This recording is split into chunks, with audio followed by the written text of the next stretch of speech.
You're listening to a short radio movie called Lavender Sniffer, written by Dustin Lewit.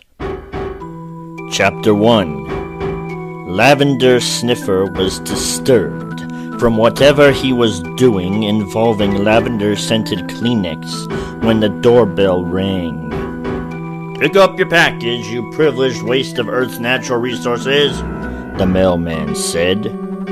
Lavender Sniffer reluctantly got up from his computer desk, where he was watching videos on how to kill people with horrible farts, and picked up the large package. "What is this?" Lavender Sniffer asked. "How should I know? Don't you know it's a felony to open mail not talking to you?" the mailman said. Lavender Sniffer sensed this federal worker was coming down from far more serious literature than what you're currently reading. Lavender Sniffer brought the large package into his house. Opening it, he saw that it was a painted with blood painting of a very ugly man's hairy, bloated body laid out on his back, posed to look like he was enjoying the blood-soaked sand.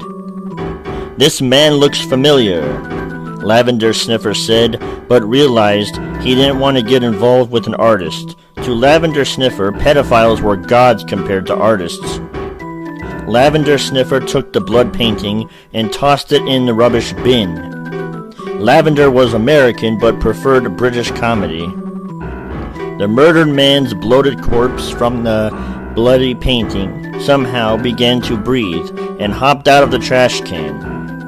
The bloated corpse banged his crudely drawn head exactly 138 times against Lavender Sniffer's door. "What do you want?" Lavender Sniffer asked. Lavender-scented Kleenex up both nostrils. "I'm in the middle of something."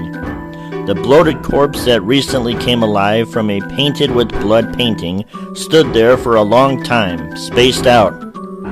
At long last, our dead guy said, "Why did the moron who painted me in blood decide to send this shit to you?"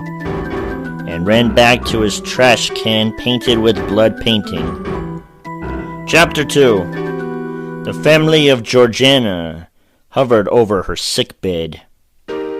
"What would you like to be buried with?"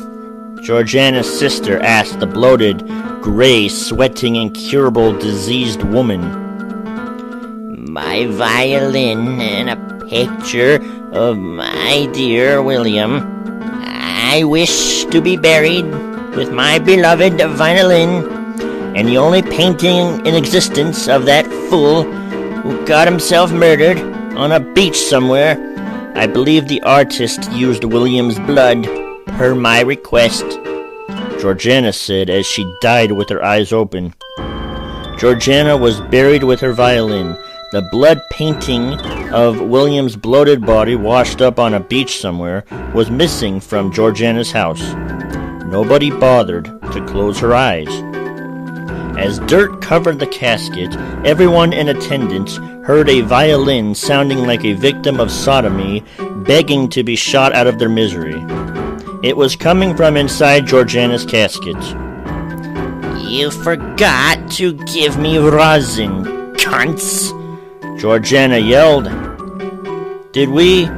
A funeral attendee began the question everyone was thinking but didn't have the balls to ask. "Yes, we buried Georgiana alive." Everyone who attended the funeral laughed until they lost the contents of their bladders all over the other headstones in the cemetery. The end.